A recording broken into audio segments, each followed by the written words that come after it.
Bismillahirrahmanirrahim. Assalamualaikum warahmatullahi wabarakatuh. Good morning. How are you? Sabahul khair. Kaifa halukum? Semoga kalian semua selalu dalam keadaan sehat dan tetap semangat dalam mengikuti pembelajaran. Okay, student, before we study, let's pray together. A'udzu billahi minasy syaithanir rajim. Bismillahirrahmanirrahim. Rabbi zidni ilma warzuqni fahma.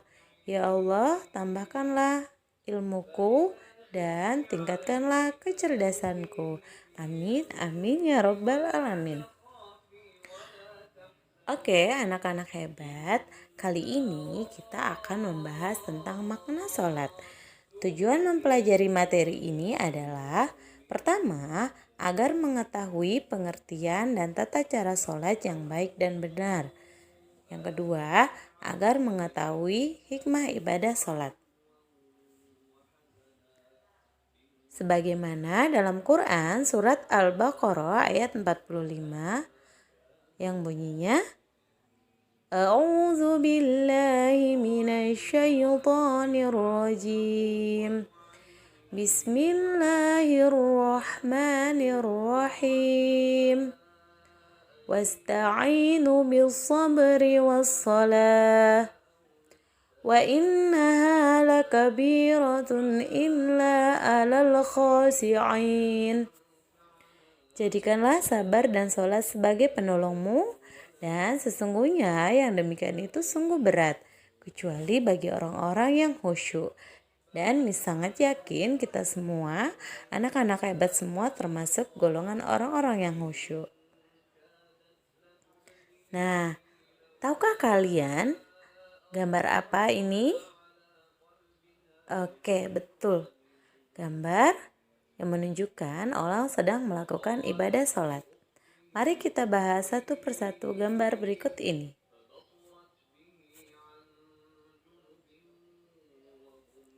Oke, gambar 1 menunjukkan bagi anak laki-laki sholat fardu lebih utama dikerjakan atau dilakukan secara berjamaah di masjid atau di musola. Dengan sholat berjamaah, sholat kita akan lebih khusyuk, aman, dan pastinya akan mendapat pahala yang sempurna.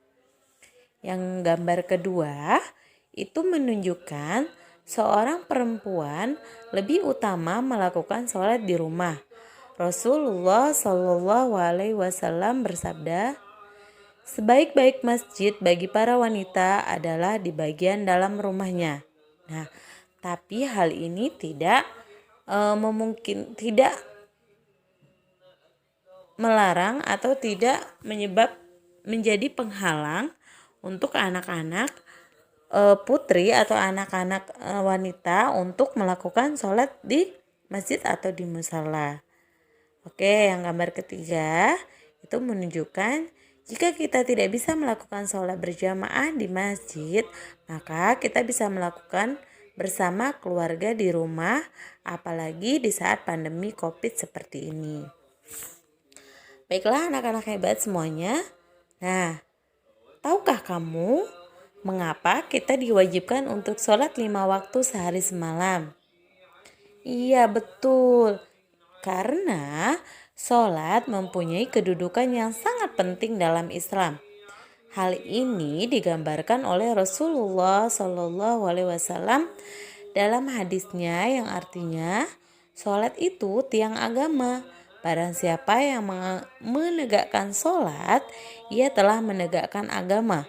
Dan barang siapa yang meninggalkan sholat, ia telah meruntuhkan pondasi agama. Oke, anak-anak hebat.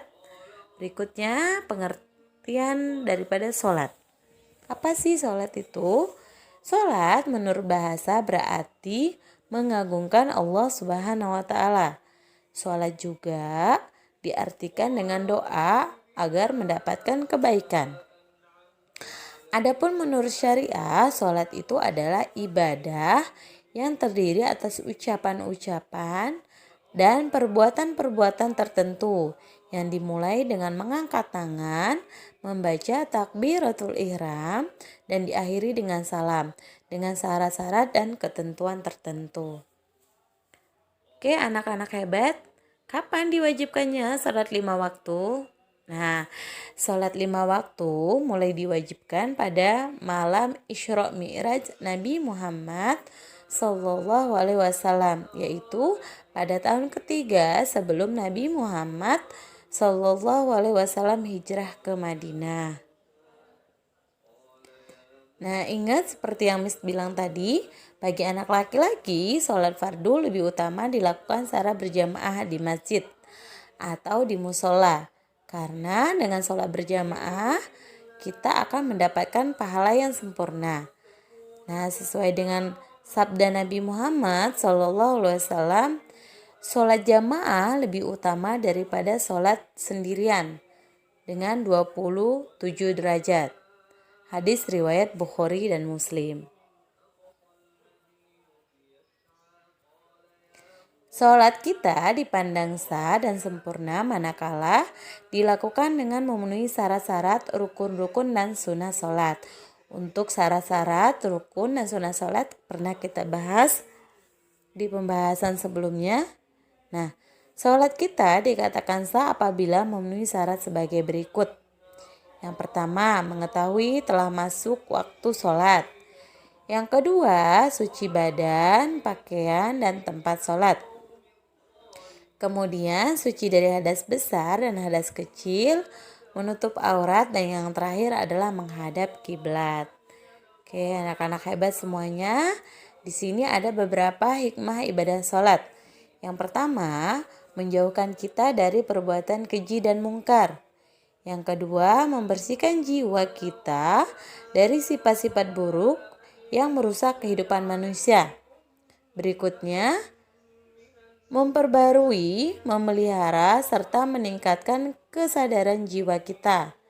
Yang keempat, dapat terjalin hubungan yang kuat antara hamba dan penciptanya yang membawa kenikmatan, ketenangan, dan keselamatan. Dan yang terakhir adalah efek sholat akan membawa kesucian jasmani dan rohani kita. Oke, anak-anak hebat semuanya yang disayang oleh Allah, ingat, jangan pernah meninggalkan sholat wajib. Jika kamu meninggalkannya, kamu akan menjadi orang yang merugi di dunia dan terlebih nanti di akhirat. Dirikanlah sholat. Sesungguhnya sholat itu mencegah dari perbuatan keji dan mungkar. Dan sesungguhnya mengingat Allah Subhanahu wa Ta'ala melalui sholat adalah lebih besar keutamaannya daripada ibadah-ibadah yang lain. Oke, anak-anak hebat, ingat jangan pernah meninggalkan sholat. Oke, sampai di sini dulu pembelajaran kita hari ini. Miss berharap teman-teman mengulang dan mempelajari apa yang sudah kita pelajari. Ingat, sholat itu kewajiban, tidak boleh ditinggalkan. Oke, anak-anak hebat, jangan lupa jaga kesehatan, istirahat yang cukup ya. Oke, kurang lebihnya Miss Irma mohon maaf. Kita akhiri dengan sama-sama membaca hamdalah dan doa kafaratul majelis. Alhamdulillahirabbil alamin. Subhanaka Allahumma wa bihamdika asyhadu an la ilaha illa anta astaghfiruka wa atubu ilaihi. Ilal liqa ma'assalama. Jazakillah. Assalamualaikum warahmatullahi wabarakatuh.